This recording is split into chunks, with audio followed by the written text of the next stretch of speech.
बिस्मिल्लाहिर्रहमानिर्रहीम अस्सलामु अलैकुम अल्लाहुम्मा सल्लि अला आले मोहम्मद सल्लल्लाहु तआला अलैहि वसल्लम। तव्हांखे भली काशिदा से प्रोग्राम स्ट्रेट फॉरवर्ड विद तलाज तोई में ऐं सभिनीनि खां अॻु में यकीनन हर कोई 1 जनवरी ते तव्हांखे चवंदो आहे नए साल जी तव्हांखे मुबारकूं हुजनि ऐं यकीनन हुजण बि घुरिजनि। पर जीअं असां नओं साल शुरू कयो मुंहिंजो दिलि उदास थी वियो। ऐं थोरो सो हैरान बि थियुसि, परेशान बि थियुसि, वीरान बि थियुसि। वजह छा आई? वजह ई कि असांखे ख़बर आहे कि असांजे निगराह वज़ीर आज़म अनवारुल हक़ काकड़ साहब इहा अपील कई सॼे मुल्क में कि हिन दफ़े असां नए साल जो जश्न कोन मल्हाईंदासीं, इज़हार यकजहती कंदासीं पंहिंजे फ़लस्तीनी भाइरनि ऐं भेनरुनि सां। पर अफ़सोस दर अफ़सोस असां इहो न कयोसीं। जिथे किथे असां ॾिठोसीं कि नए साल जो जश्न बि हले पियो, फायर वर्क्स बि हलनि पिया ऐं को इज़हार यकजहती असां फ़लस्तीनियुनि सां न कयो। हिन सां वाज़े थो थी वञे कि असांजो कौल ऐं फ़ेल, असां चवंदा कुझु आहियूं, कंदा कुझु आहियूं, असां डबल माइंडेड, डबल स्टैंडर्ड्स वारा माण्हू थी विया आहियूं, जंहिंखे मुनाफ़िक़त बि चइबो आहे इस्लाम में। ऐं असांखे सोचणु घुरिजे असां अहिड़ा छो थी विया आहियूं। मूंखे इहा ॻाल्हि बि इलाही अफ़सोस वारी लॻी त दफ़ा 144 नाफ़िज़ हुई, पाबंदी हुई असलो खणण ते, हवाई फायरिंग ते, पर खुलम खुला हवाई फायरिंग थी ऐं इंतिज़ामिया रिट ऑफ द गवर्नमेंट नज़र कोन पई अचे। अञा मूंखे वधीक अफ़सोस तॾहिं थियो जॾहिं अॼु इहा ख़बर आई कि 3 सालनि जी सानिया हिकिड़ी अंधी गोली जो निशानो ठही ऐं अलाह साईं खे हली वई, प्यारी थी वई। ऐं यकीनन सोचण जी ज़रूरत आहे कि उन्हनि 3 सालनि जी सानिया जो कहिड़ो क़सूर हुयो, कहिड़ो गुनाह हुयो कि एतिरी नंढी उमिरि में हुनजी ज़िंदगी ख़तमु थी वई। हिकिड़े माण्हू जो जश्न, ॿिए न्याणी जो, ॿिए ॿार जो मौत। सोचणु घुरिजे असां पाकिस्तानियुनि खे कि असां कहिड़े नहज ते, हिन स्टेज ते छो अची विया आहियूं, असां कहिड़ो कमु ग़लति कयो आहे जंहिंजे करे अॼु असां सम्झी कोन था सघूं कि अगरि मुल्क खे तरक़ी करणी आहे सियासी, मुआशी ऐं मुआशरती तौर ते, त असांखे पंहिंजी बुरायूं ख़तमु करणियूं हूंदियूं। पर असां सुधरण लाइ तयार ई कोन आहियूं। जेसि ताईं असां हवाई फायरिंग कोन कंदा आहियूं, असांखे आज़ादी जो अहसासु कोन थींदो आहे, असांखे जश्न जो अहसासु कोन थींदो आहे, जेका इलाही अफ़सोस जी ॻाल्हि आहे। असांखे सोचणु घुरिजे कि असां केसि ताईं ईअं ई हलंदा रहंदासीं। ॻाल्हि कयूं ख़बरुनि जूं त यकीनन इलेक्शन मथे ते इलेक्शन अची वियो आहे ऐं हर को ॾिसे थो इलेक्शन कमीशन ऑफ पाकिस्तान जी तरफ़ां ऐं यकीनन निगरान हुकूमत सुप्रीम कोर्ट जी तरफ़। वॾी ख़बरूं इयूं आहिनि कि election commission Peshawar high court में नज़रसानी जी अपील दायर करे छॾी आहे कि जेको अॻु में पिशावर हाई कोर्ट फ़ैसिलो मुअतल कयो इलेक्शन कमीशन जो इंट्रा पार्टी इलेक्शन्स PTI जे हवाले सां, उहो हाणे हुन ते स्टे ऑर्डर थो घुरे इलेक्शन कमीशन। सुभाणे हिन जी समाअत थींदी, वॾी समाअत आहे, ॾिसंदासीं छा थींदो। पर एट द सेम टाइम असांखे इहो ख़बर आहे कि PTI जा जेके वॾा सियासतदान आहिनि, सभिनीनि जा ई काग़ज़ात रिजेक्ट थी विया आहिनि। कुल 340 अहिड़ा PTI जा माण्हू आहिनि जंहिंजा काग़ज़ात रिजेक्ट थिया आहिनि ऐं यकीनन चयो थो वञे कि हिकिड़ी पार्टी खे लेवल प्लेइंग फील्ड नथी मिले, उहा PTI आहे। इहो मां नथो चयां। अॼु मशहूरु पाकिस्तान जी सहाफ़ी बि आहिनि, आसमा जहांगीर जी न्याणी बि आहिनि ऐं यकीनन ह्यूमन राइट्स कमीशन लाइ बि कमु कंदियूं आहिनि मुनीज़े जहांगीर। हुननि बि अॼु हिकिड़ी प्रेस कॉन्फ्रेंस करे इहो ई मुतालबो कयो कि सॼो पाकिस्तान ॾिसे थो कि हिकिड़ी जमात खे लेवल प्लेइंग फील्ड नथी मिले, उहा PTI आहे। ऐं PTI सां गॾु जीअं वीडियोज़ ईंदियूं आहिनि कि काग़ज़ात जमा कराइण था वञनि इलेक्शन ऑफिस में, को माण्हू अची करे खसे थो वञे। जीअं PTI जा माण्हू हिन महिल ॿधियल आहिनि, निकिरी कोन था सघनि। शाह महमूद कुरैशी जी वीडियो थी वायरल, सभिनीनि ॾिठी कि हिकिड़े केस मां निकितो, 12 ॿियनि मुक़दमात में हुनखे नामज़द करे वरी खणी वरितो। त इहो लेवल प्लेइंग फील्ड न आहे। इहो pre poll manoeuvring, pre poll manipulation, pre poll rigging जे ज़ुमरे में ई ईंदी। ऐं यकीनन PTI जो असां मौक़ो वठंदासीं। तैमूर सलीम झगड़ा साहब मूंसां गॾु मौजूद आहिनि, तव्हांखे मां वेलकम भी चईंदुमि। तैमूर साहब, thank you so very much. Taimur साहब, आपने अपना कीमती वक्त हमारे लिए निकाला। तैमूर साहब, नए साल का आगाज़ हो गया है, लेकिन आदतें हमारी वही पुरानी हैं, हम बदले नहीं हैं। और मैंने प्रोग्राम के आगाज़ में भी इसी गम का इजहार किया है। कराची में आज एक 3 साला बच्ची अल्लाह को प्यारी हो गई, अंधी गोली का निशाना बन के, जो हवाई फायरिंग, किसी एक का जश्न, किसी एक के लिए मौत। हम सर मिनहसल कौम बदल नहीं पा रहे। 76 साल हो गए और यकीनन हम अपनी बुरी आदतों से छुटकारा नहीं हासिल कर सके। तैमूर सलीम झगड़ा साहब, आपकी नज़र में सर 2023 कैसा साल था? इससे पहले कि मैं आपसे सियासी सवाल पूछूं, एक ईयर रिकैप कर लेते हैं। 2023 में सर आपकी नज़र में क्या बुरा हुआ? इलेक्शंस का डिले होना या कुछ और? देखिए, 2023 तो बहुत ही फॉरगेटेबल साल था और उसमें आईन की वो धज्जियां उड़ाई गई जिनकी तारीख में कम मिसाल मिलती है, कम से कम पिछले 20 साल में नहीं मिलती।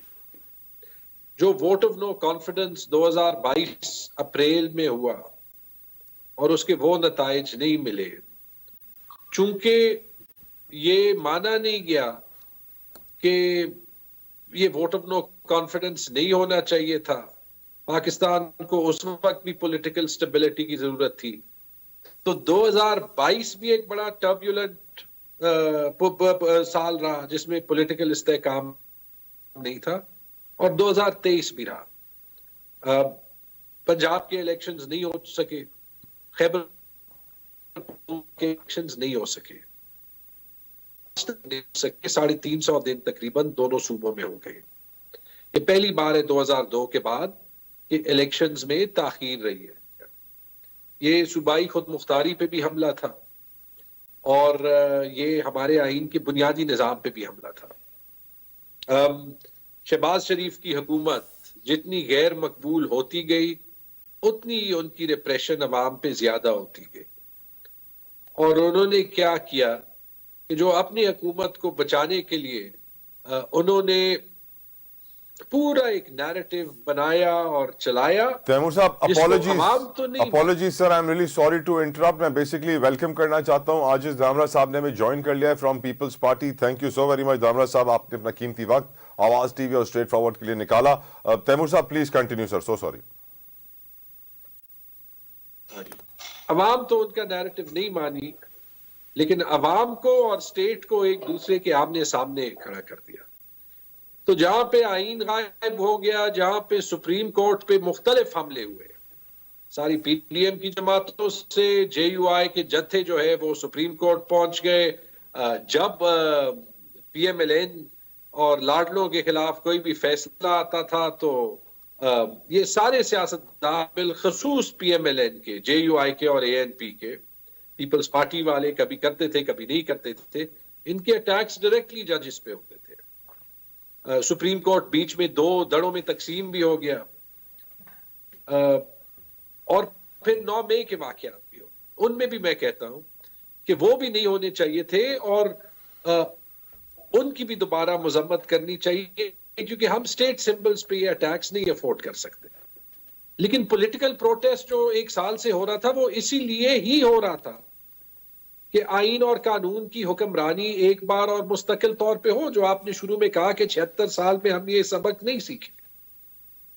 Right sir, right sir, if you would allow me, मैं आजिज साहब को भी, राइट तैमूर साहब, I will come back to you sir, if you would allow me, मैं आजिज साहब को भी गुफ्तगू में शामिल करूं।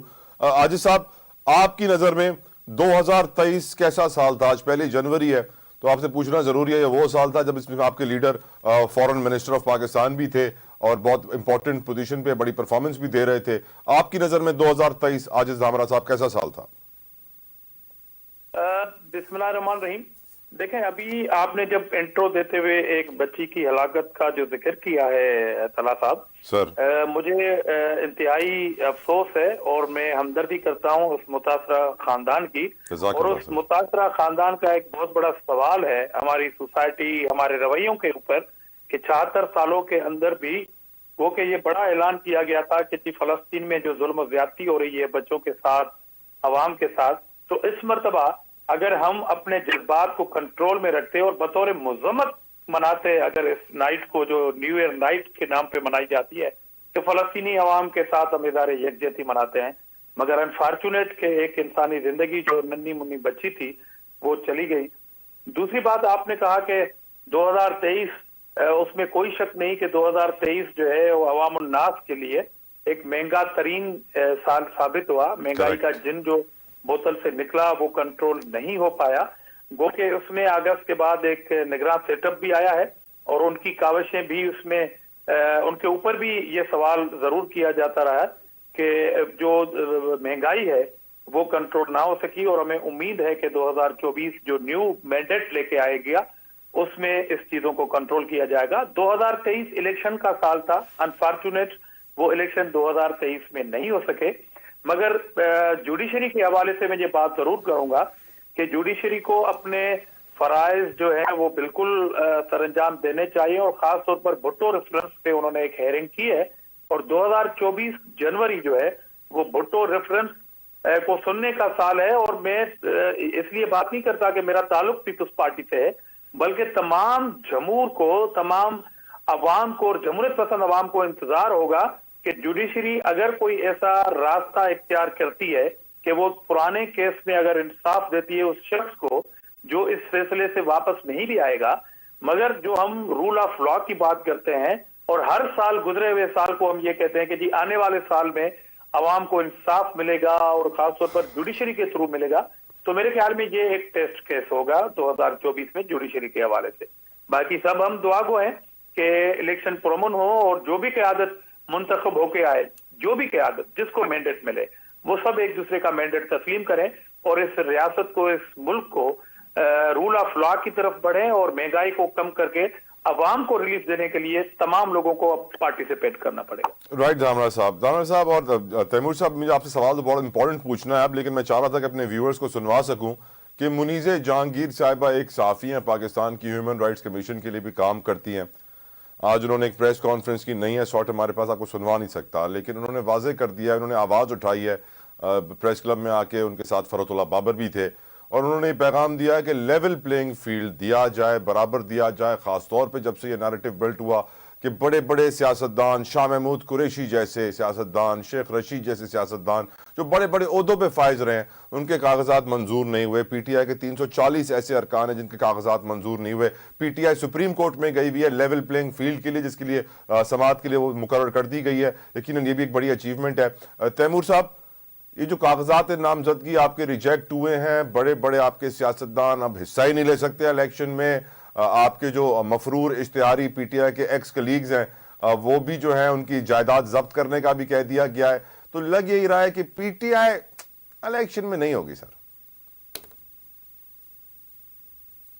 नहीं, मेरे ख्याल में पीटीआई तो इलेक्शन में होगी। मेरे भाई ने एक बात कही, मैं खुश हूंगा अगर जुल्फिकार अली भुट्टो की जुडिशल ट्रायल, पूरा पाकिस्तान खुश होगा रिवर्सल हो। लेकिन माजरत के साथ वो जुडिशरी का डिफाइनिंग मोमेंट 2023-24 का नहीं होगा। ओके, डिफाइनिंग मोमेंट होगा कि जो आज हो रहा है उसका हिसाब 45 साल बाद होगा या आज की जुडिशरी के साथ होगा। और मुझे उम्मीद है कि ये जुडिशरी, ये टेस्ट 45 साल बाद होने पे नहीं जो है वो छोड़े। नहीं, जुल्फिकार भुट्टो को 45 साल लगे तो आपको क्यों लगता है कि इमरान खान को 45 साल नहीं लगेंगे? उनको भी लगेंगे 45 साल। अगर ये हाल है तला, तो फिर उसके बाद तो पाकिस्तान अगले 45 साल में काफी मजाया या काफी डिप्रेसिंग जगह होगी ना रहने के लिए। सर 76 सालों में हुआ तो क्या? और सर 76 साल पहले कितने अच्छे थे, आज क्या हालात हो गए? नहीं, मेरे ख्याल में यहां से तो बयानिया उठाना है। देखिए, ये जुडिशरी ने बार बार सही डिसीजंस भी दिए डिफरेंट लेवल्स पे। बाबर सत्तार साहब को देख ले, जो हमारे हसन औरंगजेब साहब है इस्लामाबाद हाई कोर्ट में, जो पूरी पेशावर हाई कोर्ट सिर्फ इंसाफ के लिए खड़ी हुई है। हालांकि मैं कह रहा हूं कि उनके डिसीजंस पे 10% इम्प्लीमेंटेशन होता है। अगर उनके डिसीजंस पे इम्प्लीमेंटेशन होता तो मेरे ख्याल में ये केपी की ब्यूरोक्रेसी को उड़ा चुके होते और इसके बाद कोई सरकारी तनख्वाहदार जो है वो मेरे और आपके टैक्स पैसों से तनख्वाह लेके एक पॉलिटिकल पार्टी ना बनता। लेकिन अफसोस के साथ होता ये है, और कुछ इसमें पीपल्स पार्टी के लोग भी इन्वॉल्व हैं, पीएमएलएन के, जेयूआई के और एएनपी के लोग तो हर रोज कर रहे होते हैं। जो जज फैसला देता है उस पर जाती अटैक। तैमूर साहब, आपको मालूम है आज sir, so sorry to interrupt, आज सेनेट में सर करारदाद मंजूर हुई है मुत्तफिका तौर पर। फौज मुखालिफ प्रोपेगेंडा जो सोशल मीडिया पे चल रहा है उसके खिलाफ ये करारदाद लाई गई है। और आप जानते हैं सर कि जो नैरेटिव बिल्ट है वो यही है कि आपकी पार्टी के लोग जो हैं ये प्रोपेगेंडा चलाते हैं, प्रमोट करते हैं और एक नैरेटिव बिल्ड करते हैं फौज के खिलाफ, और आज उसके खिलाफ करारदाद ही मंजूर हो गई है। प्लीज सर इसके ऊपर थोड़ी सी बात कीजिएगा। दोनों चीजों पे इदारे सारे जरूरी है, इसलिए अदलिया से शुरू करते हैं। जब एमएल Wali Khan chief justice high court को कहेंगे कि आपका इस सूबे में जीना हराम हो जाएगा, तो उसके बारे में आपका क्या ख्याल है? जब शहबाज शरीफ एक ऐसे जज जिसने सिर्फ उनके कंपेटिटर्स की इलेक्शन सिंबल की डिसीजन को स्टे किया है, उनकी जाती पॉलिटिकल एफिलिएशन, उनके कजन कहते हैं पीटीआई में है, एंड मेरी एक कजन एएनपी की स्पोक्समैन है समर बिलोर, एक कजन मेरे जो है वो पीएमएलएन के सेक्रेटरी जनरल रह चुके, इकबाल जफर झगड़ा, मेरे खालू अनवर सैफुल्लाह साहब पीपल्स पार्टी में। तो मतलब ये क्या बात है। और उनकी मियां खेल साहब की फैमिली, उनके भाई शाहिद हयात साहब जरदारी साहब के बड़े करीब थे, ये उन्हें कोई बुरा जज नहीं बनाता। अदलिया पे ये अटैक्स नहीं होने चाहिए। इसी तरह ना मिलिट्री पे ना पॉलिटिशियंस पे ये अटैक्स की कोई जरूरत नहीं है, लेकिन ये आप कवानीन से, मजीद कवानीन से आप नहीं रोक सकते। और ना ये राइट तैमूर साहब, आजिज धामरा साहब, राइट तैमूर साहब, I will come back to you Taimur साहब, I will come back to you. Aziz Dhamra साहब, जो इस वक्त बात हो रही है पूरे मुल्क में कि पीटीआई को लेवल प्लेइंग फील्ड नहीं दी जा रही, उनके बंदों को इलेक्शन लड़ने नहीं दिया जा रहा, उनके कागजात मुस्तरद किए जा रहे हैं, कागजात छीने जा रहे हैं, वो सुप्रीम कोर्ट गए हुए हैं लेवल प्लेइंग फील्ड के लिए। आज मुनीज़ जहांगीर, फरतुल्लाह बाबर साहब ने साथ प्रेस कॉन्फ्रेंस भी की है।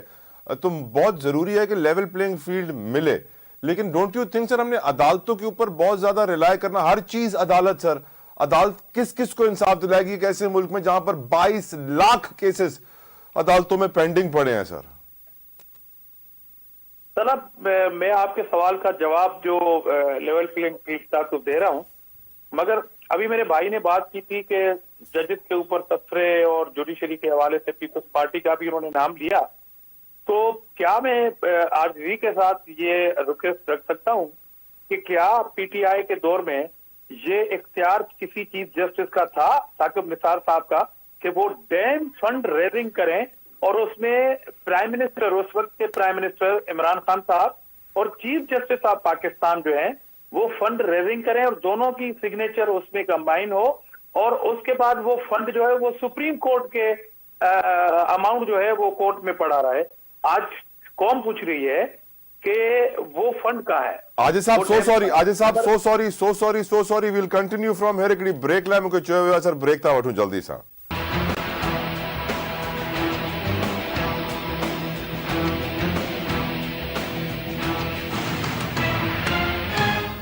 Welcome back. ब्रेक ते वञण खां अॻु में जेको आहे मां डिस्कस पियो कयां अदलिया ते जेके केसिस पिया हलनि, हिन महिल जेके सुप्रीम कोर्ट में भी आहिनि, इंपॉर्टेंट केसिस आहिनि। आजिज धामरा साहब पंहिंजो इंपॉर्टेंट फीडबैक मुंहिंजे सवाल जो जवाब ॾियनि पिया। हिन खां अॻु में मां आजिज साहब तव्हांखे कंटिन्यू करण लाइ चाहियां, मां वेलकम कंदुमि शबीर कायम खानी साहब असांखे जॉइन कियो आहे। शबीर साहब thank you so very much for your precious time. Aziz साहब, आप जिक्र कर रहे थे कि साकिब निसार साबिका चीफ जस्टिस ने डैम फंड के नाम पे कौम को डैम फूल बनाया। Please continue sir. जी, तो मेरी रिक्वेस्ट ये थी कि उस वक्त के प्राइम मिनिस्टर को मेरे ख्याल में ये ज़ेब नहीं देता था कि वो एक फंड रेजिंग के हवाले से चीफ जस्टिस के साथ पार्टनर होके रेजिंग करें, नंबर एक बात। और दूसरी बात कि बंदियाल साहब के दौर के अंदर जितने भी आपके डिसीजंस रहे उसमें पीटीआई शामिल थी, और मौजूदा चीफ जस्टिस साहब के खिलाफ जो रेफरेंसेस दाखिल हो रहे थे एक काजी फायज ईसा साहब के, तो इनका भी झगड़ा साहब को नजर में रखना चाहिए कि उनकी जस्टिफिकेशन क्या होगी कि उस वक्त के ये तमाम इकदाम बिल्कुल ठीक थे, नंबर वन।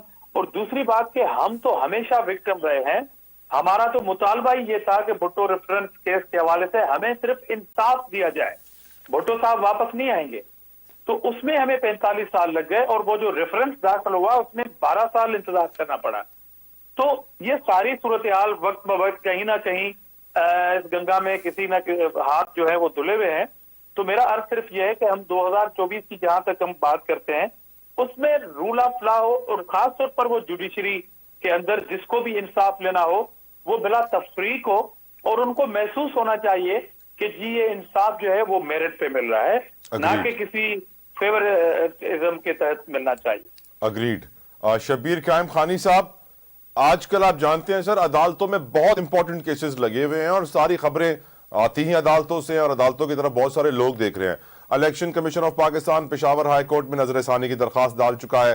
ताहयात नाअहली का केस जिसमें नवाज शरीफ, जहांगीर तरीन जैसों का मुस्तकबिल कल सुप्रीम कोर्ट में 7 रुकनी बेंच सुनेगी। साथ साथ सुप्रीम कोर्ट ने यह दरखास्त पीटीआई ने डाल दी है कि उनको लेवल प्लेइंग फील्ड दी जाए। तो शबीर कायम खानी साहब, इस वक्त जो हालात हैं, यकीनन अदालतें बहुत इंपॉर्टेंस हमेशा से रखती थी, लेकिन इस वक्त कुछ ज्यादा इंपॉर्टेंस है ताकि स्पीडी ट्रायल हो, स्पीडी जस्टिस मिले, इंसाफ मिले, मुल्क आगे बढ़े। शबीर कायम खानी साहब, आप कैसे देखते हैं सिचुएशन को? बिस्मिल्लाहिर्रहमानिर्रहीम। देखिए जी, बिल्कुल सब लोग यही उम्मीद रखते हैं और सबका हक भी है, वो सब अदालतों में जाते हैं। अब अदालत चाहे छोटी हो बड़ी हो, सुप्रीम कोर्ट हो, तो अदालत के पास दरवाजे इसलिए खटखटाते हैं कि इंसाफ मिले। इंसाफ मिलने की तवक्का यहाँ पर किसी अदारों से होती नहीं है, तो एक अदारा फिर कोर्ट ही नजर आती है जिसमें लोग जाते हैं अदालत। तो मैं ये समझता हूँ शायद इस वक्त जो अदालत को, तो हमेशा ही जो आपने कहा ना कि आजकल अदालत का रोल ज्यादा हो गया, अदालतों का तो रोल हमेशा से ही रहा है, लेकिन ये अलग बात कि इस वक्त केसेस बहुत ज्यादा ऐसे इम्पोर्टेड आ गए जिसकी वजह से ज्यादा अहमियत हो गई अदालतों की।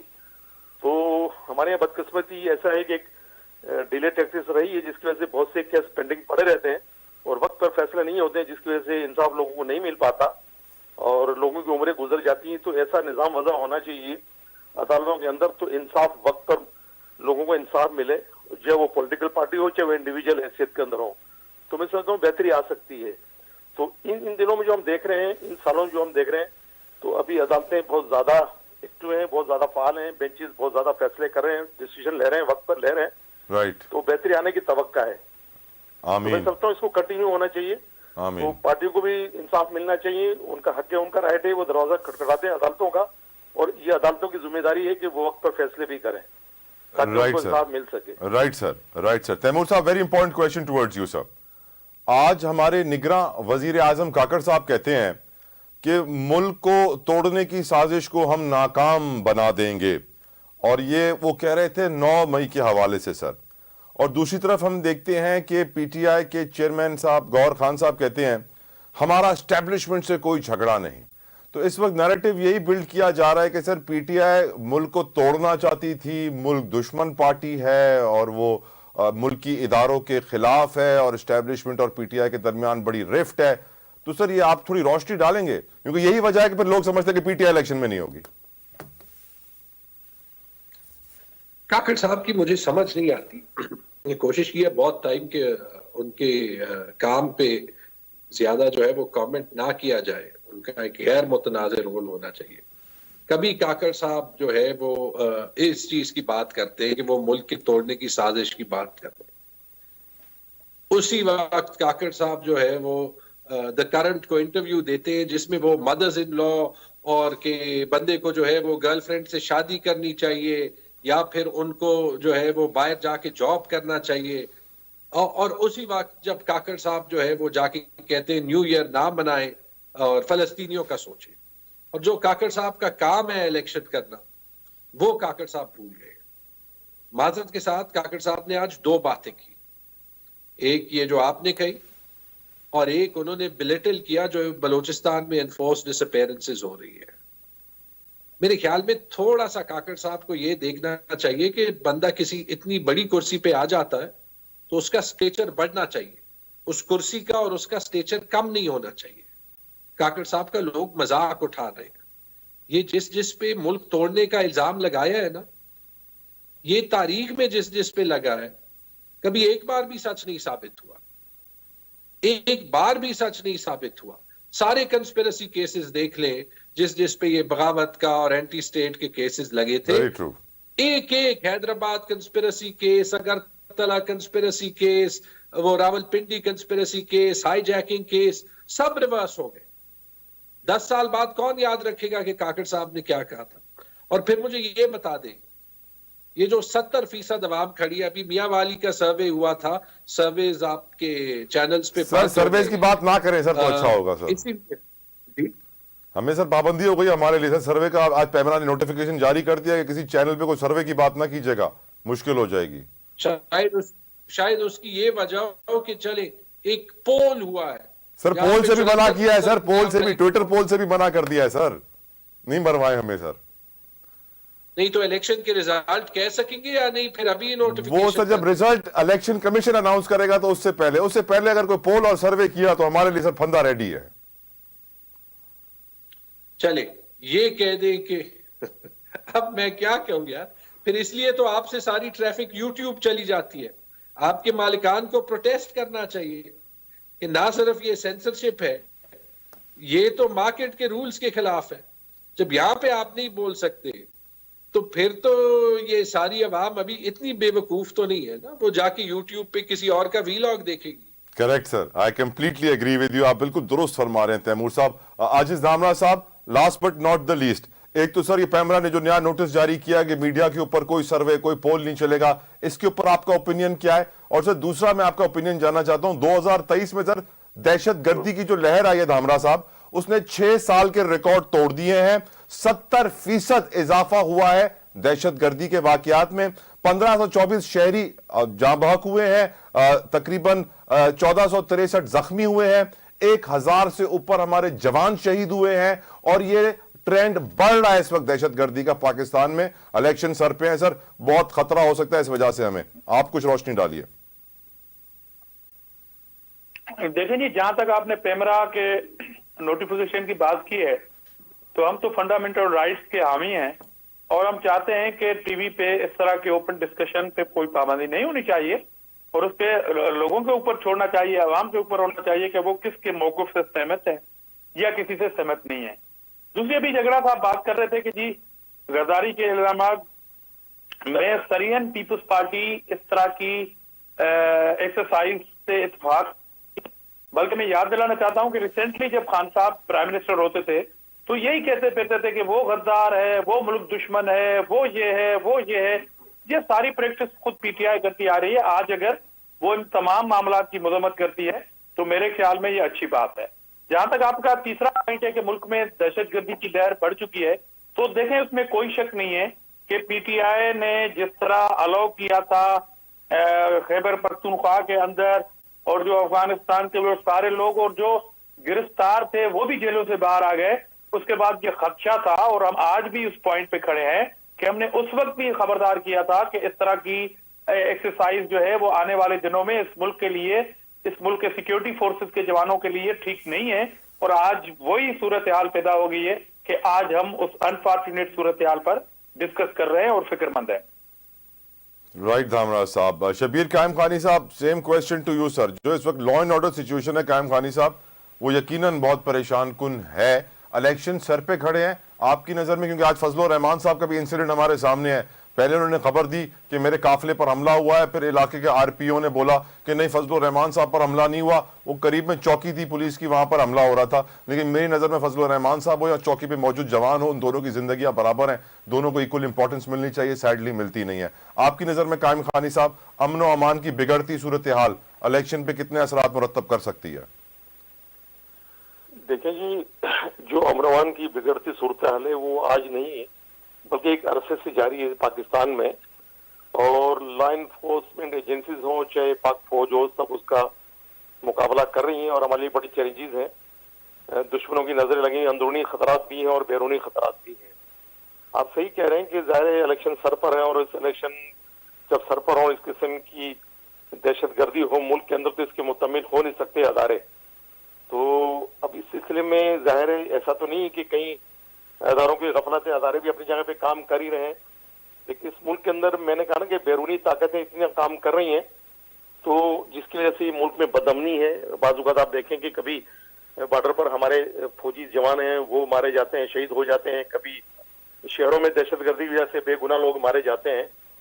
तो इसका मुकाबला तो सबने ही करना मिलकर, और पाकिस्तान मैंने कहा एक अरसे से दहशतगर्दी की लपेट में है। और सर तो बचपन से ही है, जब से पैदा हुए हैं दहशतगर्दी की लपेट में है। सर बताइए और कितना वक्त, 76 साल और लगेंगे हमें दहशतगर्दी से निपटने के लिए?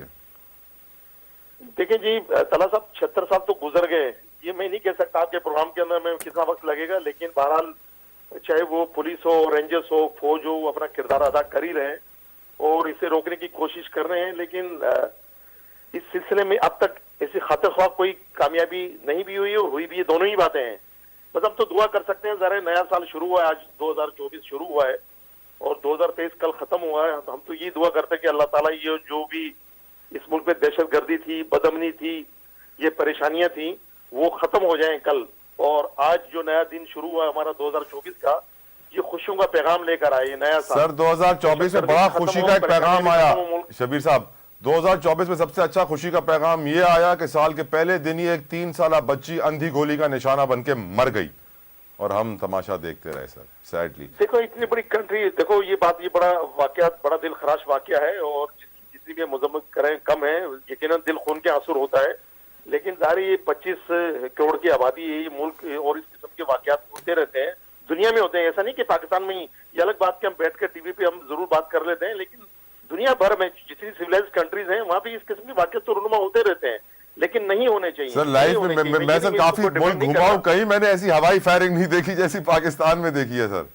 देखो ये तो हमारी ये फिर कौम की भी तो जिम्मेदारी बनती है ना, जब 12 कहा जाता है और हर साल इस किस्म के हवाई फायरिंग के अंदर वाकयात रोनुमा होते हैं, बेगुनाह लोग मारे जाते हैं। भाई साल की जब हम खुशियां मनाएं तो हम नवाफिल पढ़कर भी मना सकते हैं ना, कि और दुआ मांगकर भी कर सकते हैं, लेकिन हवाई फायरिंग ही क्यों? दुनिया भर में आप सही कह रहे हैं, आप जाएं, आप वहां पे फायरवर्क शो होता है, लोग खुशियां मनाते हैं लोग, लेकिन हमारे बदकिस्मती पाकिस्तान में हम हवाई फायरिंग करके खुद भी अपनी जान खतरे में डालते हैं और दीगर शहरियों की जान भी खतरे में डालते हैं। तो ये कोई अच्छी बात थोड़ी है। इसका मतलब हम लोग समझदार नहीं है। 12 गवर्नमेंट की तरफ से कहा जाता है, 12 अपील की जाती है, लाइसेंस जब्त कर लिए जाएंगे, असला जब्त कर लिया जाएगा, उसके बावजूद सर दफा 144 फेल हो जाती है, कानून fail, Nizam fail, system fail, law and order को मेंटेन करने के लिए, इसमें तो कोई शक नहीं होना चाहिए। आस्ते आस्ते उसमें बेहतरी आ रही है, अब असला जब्त कर दिया जाता है। पहले देखो आप हवाई फायरिंग शादी में आपने देखा होगा, दुल्हन मारी जाती थी कभी फायरिंग में, कभी दूल्हा मारा जाता था, कभी बाराती मारा जाता था, कोई दूल्हा का बाप मारा जाता था, दूल्हा की मां। तो सुधरे हम फिर भी नहीं, सुधरे हम फिर भी नहीं कायम खानी साहब।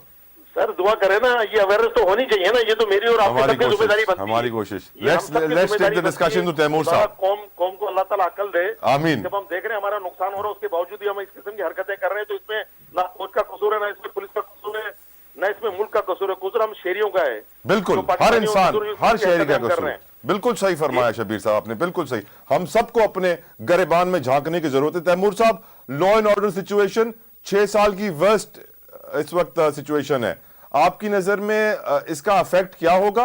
और जो बात अभी हो भी रही थी कि सर हमारा एज ए सोसाइटी, हमारा सोशल डीएनए सर वो बेहतर नहीं हो रहा है, हम अपनी मिस्टेक्स रिपीट करना पसंद करते हैं, अपनी जहालत को दोहरा के खुश होते हैं, कानून को तोड़ के ताकतवर महसूस करते हैं, ऐसी सोसाइटी कैसे तरक्की करेगी तैमूर साहब?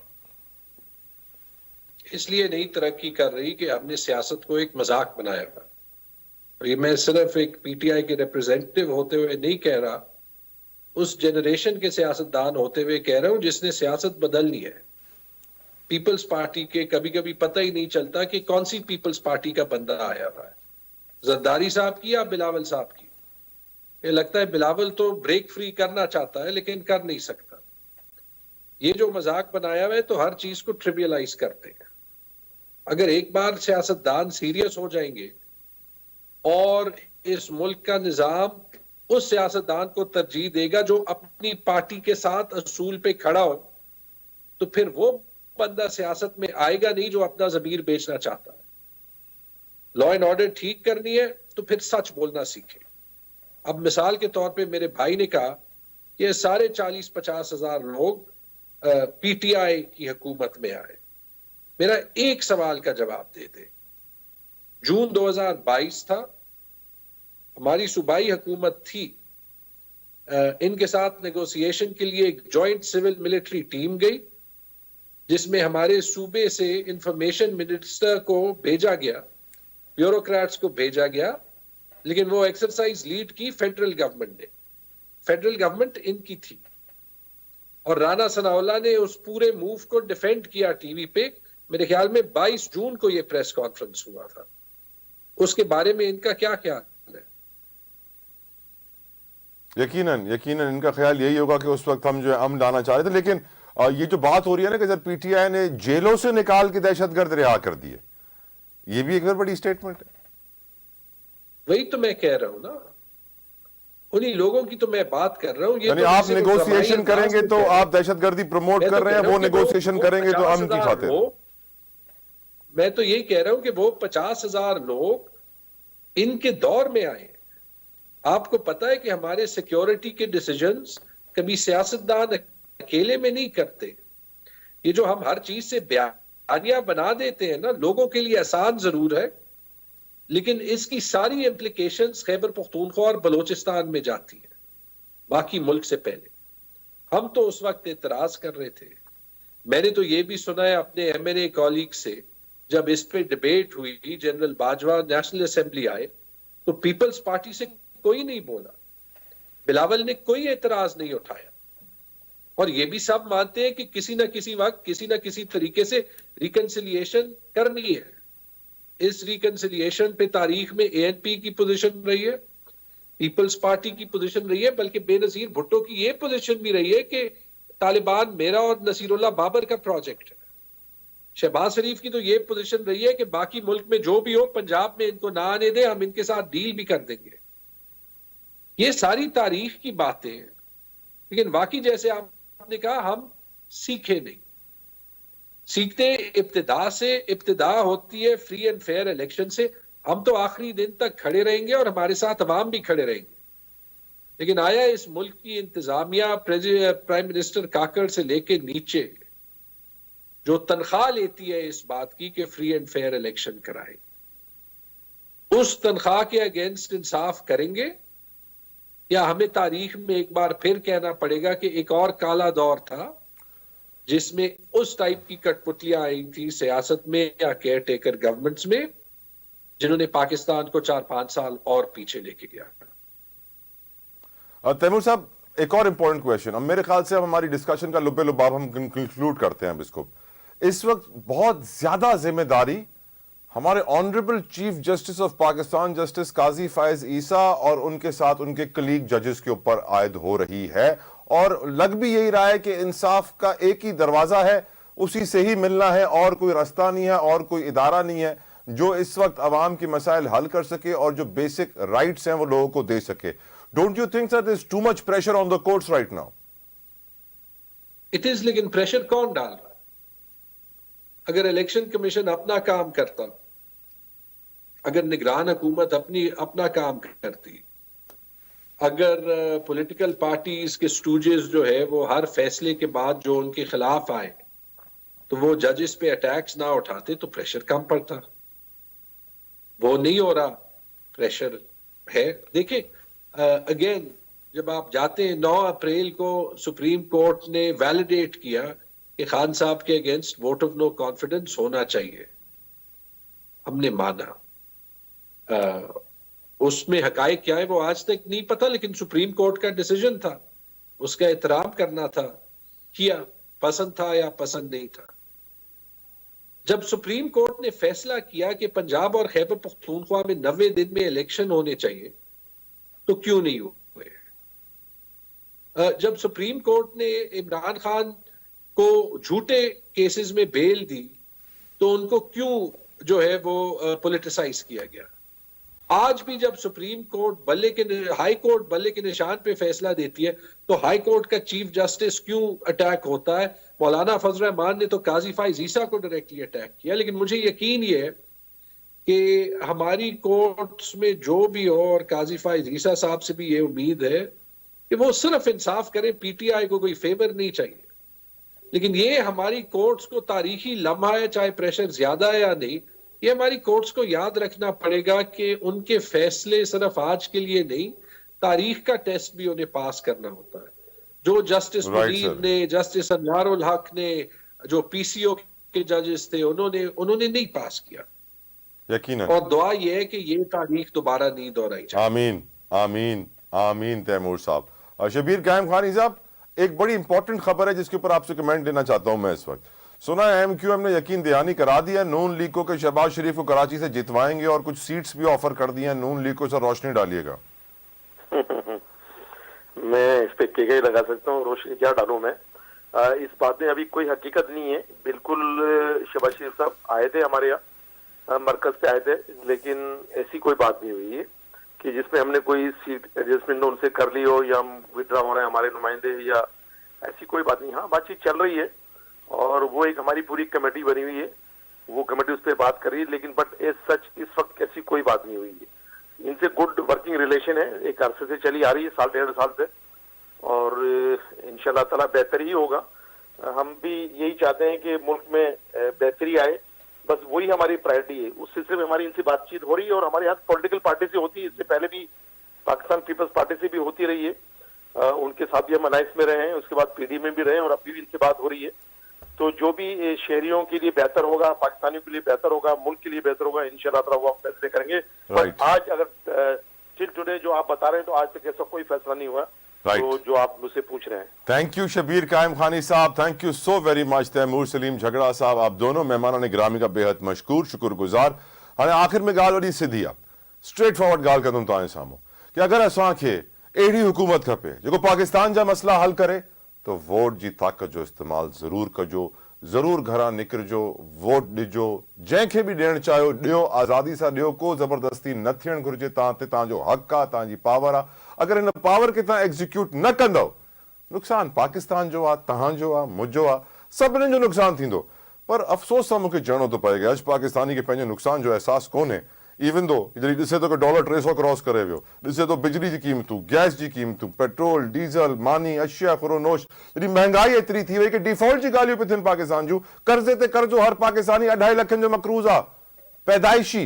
सोचणु घुरिजे छा वजह आहे, कहिड़ी ग़लतियूं आहिनि। अगरि असां पंहिंजी रुगो ग़लतियुनि ते नज़र विझूं ऐं इंसाफ़ कयूं, अगरि अॼु रुगो ज़ुल्फ़िकार अली भुट्टो शहीद खे इंसाफ़ मिली वञे त यकीनन पाकिस्तान में जेके 22 लख साइलीन अदालतनि जे ॿाहिरि लाइन लॻाए बीठा आहिनि, हुननि खे बि इंसाफ़ मिली वेंदो।